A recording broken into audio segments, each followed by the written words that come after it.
This is Mishari Al-Mufarreh, and this is a short video addressing the power of communication skills in the field of personal development.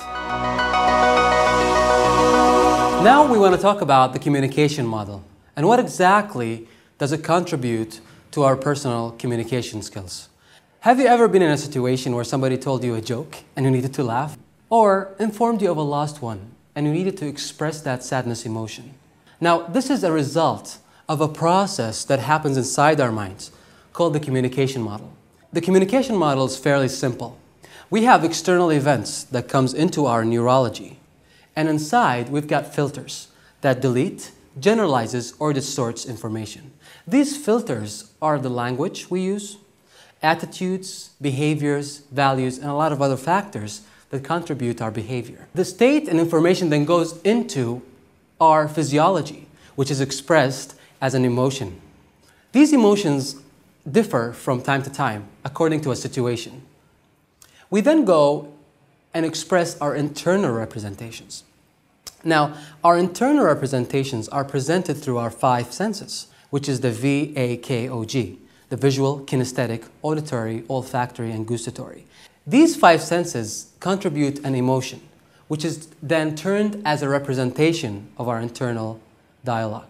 Did you know that the human brain receives more than 2 million bits of information per second? And what it's really capable of is just processing 134 bits of information per second from those 2 million.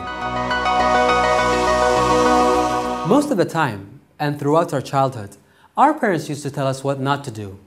Don't break the glass and don't fall. I think it makes more sense to tell people what to do and not what not to do. Why? Because the unconscious mind does not process negatives. Don't do this, it reads it as do this.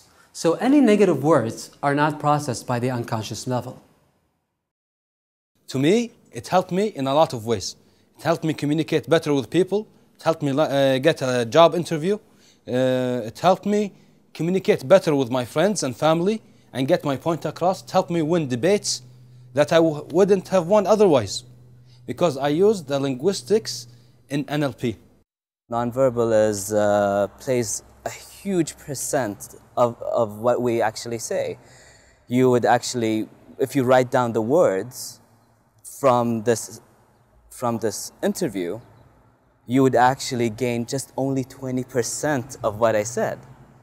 The fact that I'm a male at my age in a Kuwaiti dress code with these facial expressions fills up the other 80. And of course, you know, the hand gestures, the voice intonation, as I mentioned earlier. But of course, with linguistics, I would have to give my full trust to Mishari, where he would actually let you know more about it. Most of the time, the language you use is unconscious. We used to talk to people again and again and again without even thinking consciously of the words we use. I remember last year when we were in Saudi Arabia, and we had a really important meeting to do with one of the most successful businessmen, and we needed to close a deal. This huge project was very hard and tough to explain. Using the linguistics and using what I have been trained at, it has been really easy for us to negotiate and actually convince this businessman to get into this project. Let me tell you why it's important. Linguistics and learning about linguistics would help you in your personal life and your work life. I've used it, it works, and you should try it as well. I really recommend it because you talk to the unconscious. And when you do that, things happen and click like they never did. At the end of this video, I hope I have added something to your unconscious library, and I look forward to see you soon.